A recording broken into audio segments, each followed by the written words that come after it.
Today on Mormon Times, for anyone touched by cancer, he knows your pain. Hear how a 10-time cancer survivor has been able to turn his burdens into blessings. When you're able to have someone there that can listen, that understands, it makes such a difference. And planning the perfect family reunion. No matter what your group size, get creative ideas for making your gathering more memorable. Plus, for Olympic silver medalist Lacey John, there is more to life than just sports, how the gospel gives her perspective.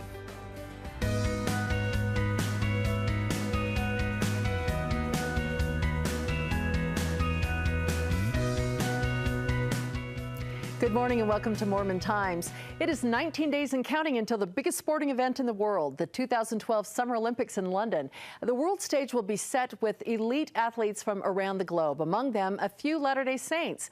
As we cheer for our fellow countrymen, why not also cheer for our fellow church members? So some of the athletes to watch for are joining Team USA, John Nunn, Tamua Anai, and Sarah Robles. From New Zealand, Valerie Adams and Haley Palmer. Representing Venezuela, Maria Gabriela Martinez Gascon and Johanna Fuenmayer, and BYU swimmer Andrew Rutherford of Bolivia. It's just a partial list of those who have qualified, and we'll post a more complete list on our website at mormontimestv.ksl.com. Well, 4 years ago at the Beijing Olympics, lifelong church member Lacey Niemeyer won the silver medal during the 400-meter free relay. Since this time, much of her life has changed, including her last name. She and her husband, Chandler John, were married last year in the Mesa, Arizona temple.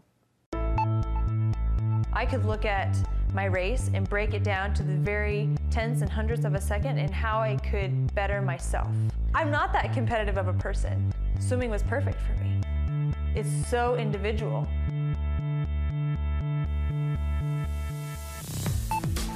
And because I was so obsessed with dropping those hundredths of a second, little by little, I became one of the better swimmers on my team, in the state, in the country, some in the world. Swimming was a year-round sport. Every day, in the water, back and forth, down that black line. I put a lot of things on the back burner. Relationships, family. Now, here I am, 25 years old, barely starting my first job. Dan, will you do a deck walk and pick up trash? And then one of the challenges that I have right now is, being a manager of a staff of 35 to 40 college, freshmen, seniors. How we doing? Good. When I say that I retired from swimming at 24 years old, people look at me and think, why aren't you driving a better car? Seeing these new avenues that were available to me and different paths I could take. One of them, was fulfilling my potential as a woman and starting a family and allowing myself to fall in love and really having a true teammate who could be there no matter what. In college, I had a real hard time connecting with other people. The drinking scene is big. The party scene is big. And I had to kind of make my stand of what I believed and what I was gonna do and what I was not gonna do. And it was hard for my teammates to accept that at first, but eventually it turned into a form of respect. And that meant the world to me. But now, having someone there who we're on the same page, maybe not on how we're gonna do the dishes or who's gonna vacuum the floor today, but as we move forward, we have the same dreams. My faith is my foundation. It is my core, who I am. I believe that inside, I have a relationship that goes far deeper than any resume or any medal. My name is Lacey Niemeyer John. I am a Wildcat for life. I am married. I love my husband's baby blue eyes. I'm a Tucson girl and an Olympic silver medalist. And I'm a Mormon. Well, Lacey knows very well the excitement of competing in the Olympic Games. She joins us now via Skype. And Lacey, thanks for joining us this morning. What was it like to be a part of the Beijing Olympics? Oh, it was the greatest experience. I loved being a part of the Olympics because it not only highlighted human performance, but it brought every country, every athlete in the entire world together for 2 weeks just to celebrate sports. It was a lot of fun. Well, with the London Olympics only, 19 days away now, what do you suppose is going through these athletes' minds? I mean, how must they be feeling right now? What did you feel like right before? I was a little apprehensive. I didn't know what to expect, but and I was a little nervous because I obviously wanted to perform. And when you're on the U.S. team, there's a huge expectation for not only to compete, but to compete for medals and to be on that medal podium. And you know, I wanted to be there, and I wanted to represent my country and to represent my coach, my team as best I could. So I felt a lot of pressure. Statistically speaking, there aren't a lot of church members who compete in the Olympics. What was that like for you, being a church member involved in these games? You know, I think my faith was something that really grounded me and allowed me to have a lot of unique opportunities because of my Olympic experience, especially during training camp, because during training camp, you're with your team 24/7 and you're eating, sleeping, and breathing, swimming or your sport. And for me, I couldn't do that. And I had to have a release, and my faith allowed that to happen. And I remember being in Palo Alto, California, training at the Stanford University campus, and you know, I was feeling so overwhelmed, feeling alone, and I needed to get away from the pressure and expectations. And so I told my mom to give the local bishop a call and to somehow find me a ward that I could go to. And Sunday was our day off for swimming. We didn't have practice that day, and two young women from the Relief Society and the Institute ward came, picked me up. I had no idea who they were or where they were from, and but we had a great time, and I was able to go to sacrament meeting, and you know, it was such a comfort to be able to be in a congregation of people that I had no idea who they were, but I felt more comfortable with them than I did with my team, who I'd been with for 24/7 for the last 2 weeks. So. What advice would you give children or members of the church who want to be athletes? I would say go for it. I mean, I don't think that there's anything holding you back, but I think members of the church sometimes have an advantage because, you know, there's a greater perspective that we have. You know, when you're in a sport, and especially in a sport where hundredths of a second matter, you can get so caught up in a tenth of a second here, I'm happy, ecstatic, I'm on the top of the world, or a tenth of a second there, I'm devastated, I stink, I should quit. And you just can't live your life like that. And I think having the gospel and having an internal perspective really allows you to look beyond those moments of trial and hardship and to see something that could really, I don't know, benefit your life in a bigger way than just sports. Well, thanks for the example you are, Lacey. Glad to have you with us today. Coming up next, surviving 10 bouts of cancer hasn't stopped this member from enjoying life. Despite his many trials, he is living life to its fullest. And planning the best family reunion ever. Creative ideas that will pump up the excitement for everybody.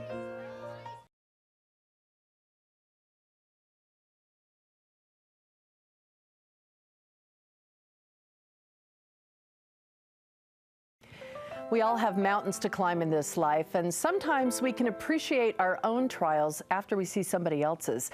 Well, that's why we sought out Travis Hess, a man who has survived cancer 10 times and also watched 3 of his children battle the disease. Despite all that has happened, he considers himself blessed. Brooke Walker explains why. Steady and persistent. Exhausted, but proud. Words used to describe Travis Hess's athletic achievements can also describe how he has endured life. I am a brain, colon, lung, and skin cancer survivor. Travis got his first cancer diagnosis when he was just 21 years old, and even then he was no stranger to the disease. 5 generations of his family have battled cancer. He lost his father, brother, uncles, and aunts to the disease. And a few years ago, doctors confirmed that Travis and other members of his family carry the Li-Fraumeni syndrome, a rare disorder that makes them more susceptible to cancer. I've come to accept it and realize that it could take me, and I assume that at some point it will. If it's not going to get me today, it won't get me tomorrow. Travis battles each day with optimism and with a belief that the Lord has him under his wing.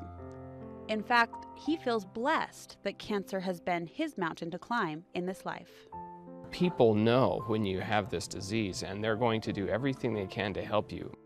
We always have support. There's tons of support from our ward. And within our own family. Of his 5 children, 3 were diagnosed with cancer at young ages. Sydney battled breast cancer at age 12. Dallin lost his leg below the knee to bone cancer. And Alexis sadly lost her battle with cancer when she was only 3 years old. I think of my daughter Lacey and how much I loved her and how difficult it was that we lost her. But I know that we will have great joy and happiness in the next life because she'll be there. After Lexi's passing in 2005, Travis started the Hess Cancer Foundation. The foundation helps other families who have lost children to cancer pay for funeral expenses.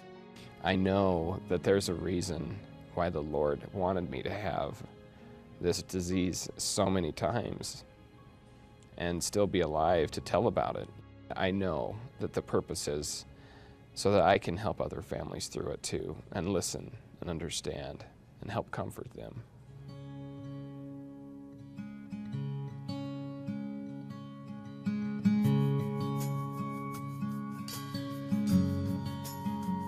In spite of everything that's happened and the challenges that we face as a family, we still just try to have a good time and just enjoy the time we have together. If it wasn't for our Heavenly Father and Jesus Christ, I think it would be a whole lot harder. My faith and the grace of God are the reasons that I'm still here today. For Mormon Times, I'm Brooke Walker. Travis received a priesthood blessing that his body would be able to withstand his latest bouts of cancer. He says he holds on to that blessing as he trains for the Ironman World Championships in October. For information on how you can help Travis qualify for that race, just go to mormontimestv.ksl.com. Coming up next, get motivated to plan a family reunion for your tribe. We'll help make sure that your family fun doesn't turn into a family feud.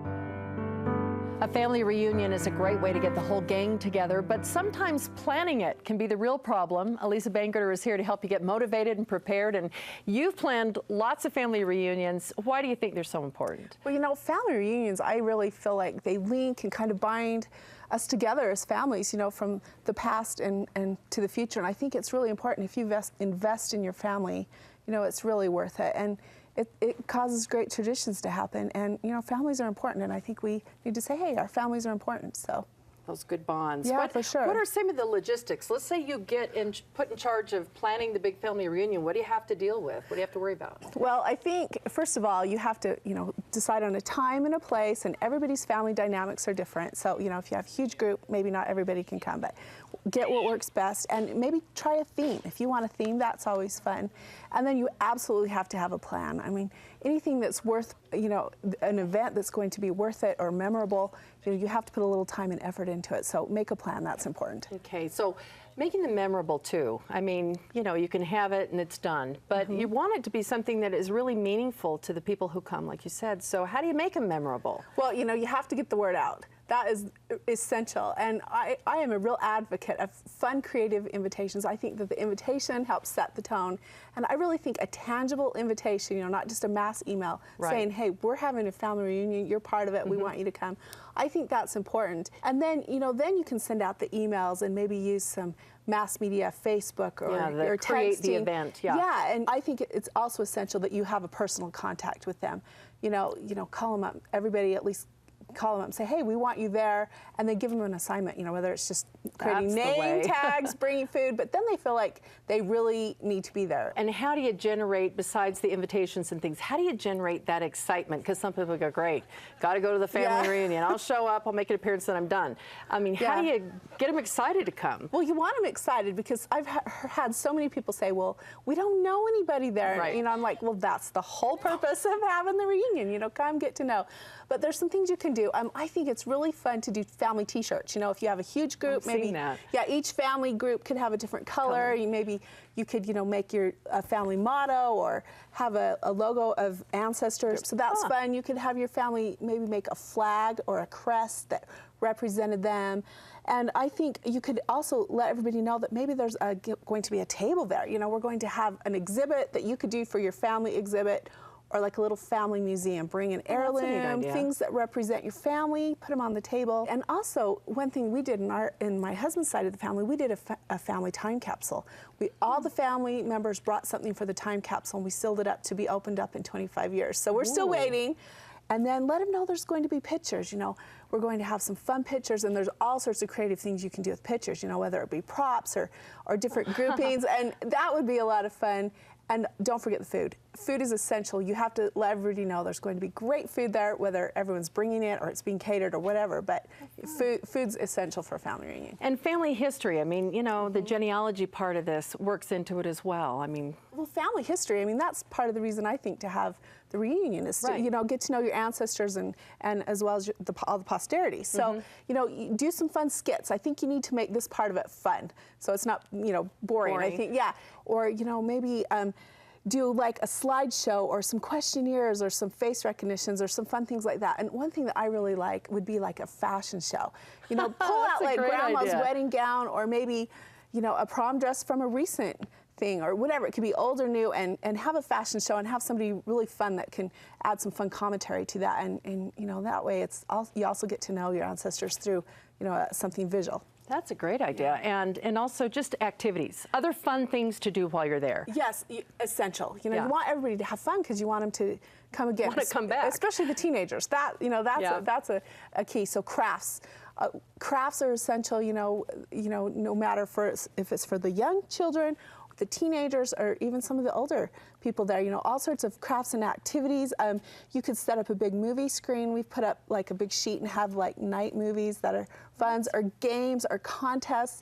Treasure hunts are great, you know, young and old. The teenagers love that. You know, look at what's in the area. And if you're having it right in an area where your family's from, maybe go on a tour and tour some of the sites, like a home or a homestead that's significant to your family. And even a spiritual aspect could be worked in as well. Absolutely. You know, don't forget, no matter what your family dynamics are, you know, you can still have prayers over the food. You might want to have a testimony meeting or a family devotional. And also, I think it's really important to pull in some service. You know, you have a big group, why not do some service? Whether you bring something or you go out on a location and do the service. But, you know, just do it. Keep it simple if you need to, but, you know, it's you invest in your family. It's a great investment for sure. Thanks so much, Elisa. Wonderful. I want to go have one now. I know. Yeah, thank you. We want to hear about your ideas and family reunion success stories. So go to facebook.com/MormonTimesTV and tell us what's worked. Coming up next, distinctively Mormon baby names. I think that their intentions are to make it unique and beautiful and not unique and strange. Some of the unusual first names that we give our kids and why we do it.